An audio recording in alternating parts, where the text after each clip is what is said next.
Susan teaches a Year 4 class 3 days a week, and another teacher, Mark, teaches the class the other days. In the third week of Term 1, Susan and Mark's peaceful Year 4 class was turned upside down by the arrival of a new student. Jason, a 10-year-old boy born in South Africa, came to Australia when he was 6 years old, and shortly after arriving his parents broke up and he never saw his father again. Reports from Jason's last school revealed significant behavioural problems as well as low literacy and numeracy levels. During a meeting between Mark and Susan just before Jason arrived in their class, Mark told Susan that over the years he had taught lots of problem kids like this one, and that all these students needed to know was who was boss and that disrespectful behaviour would not be tolerated. Susan decided to follow her colleague's advice, and that was the approach they took with Jason from day one. After a disastrous 2 weeks where Jason flatly refused to do any work and disrupted virtually every lesson, Mark complained of the principal and said that Jason did not belong in a normal school with normal students and that he should instead be placed in a behaviour unit for problem kids. Troubled by the situation, Susan decided to seek the advice from her friend Kylie. The first thing Kylie asked Susan was, "What's in this young boy's virtual school bag?" Susan thought back to her days at uni and clearly remembered this term and what it meant. Susan paused and said, "Well, I think he's from somewhere in Africa and he lives with his mother." Kylie said, "Is that it? Is that all you know?" Kylie then reminded Susan of the uni lectures exploring virtual school bags, deficit discourses and turnaround pedagogies.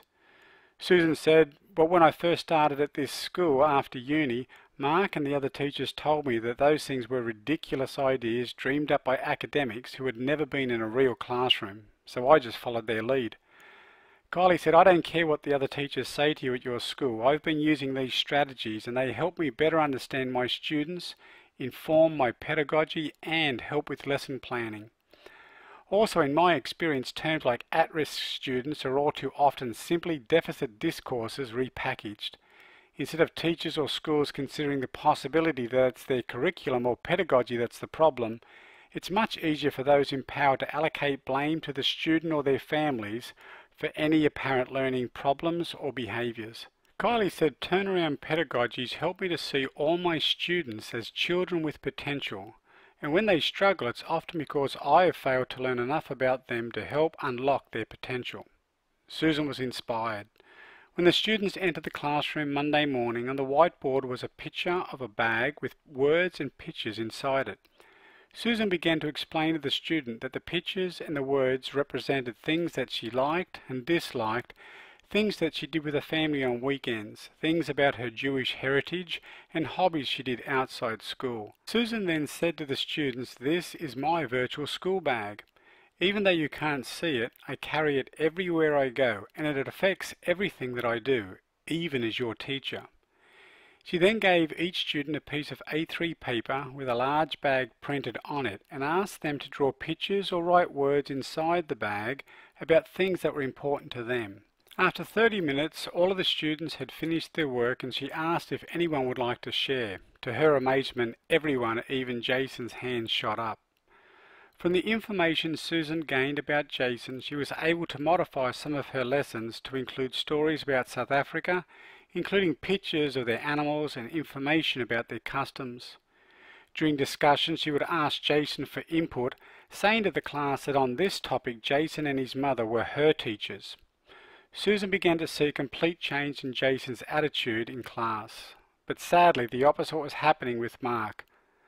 Mark refused to modify his lessons and include anything about African themes or modify his pedagogy. By the end of Term 2, Mark's ongoing conflict with Jason was taking its toll until one day Jason exploded in class and threw a chair at Mark. As a result, Jason was suspended and Susan never saw him again. She later found out that the principal had refused to have Jason back and recommended he go to a behavioural unit for, in his words, problem students like him. Over the years, Susan often wondered what happened to Jason and wondered how his life at her school might have turned out different if Mark and the other teachers had taken the time to learn more about him, reflect on their pedagogy and better ways to connect with him, instead of focusing on the negatives and labelling him as the problem. Created using Powtoon.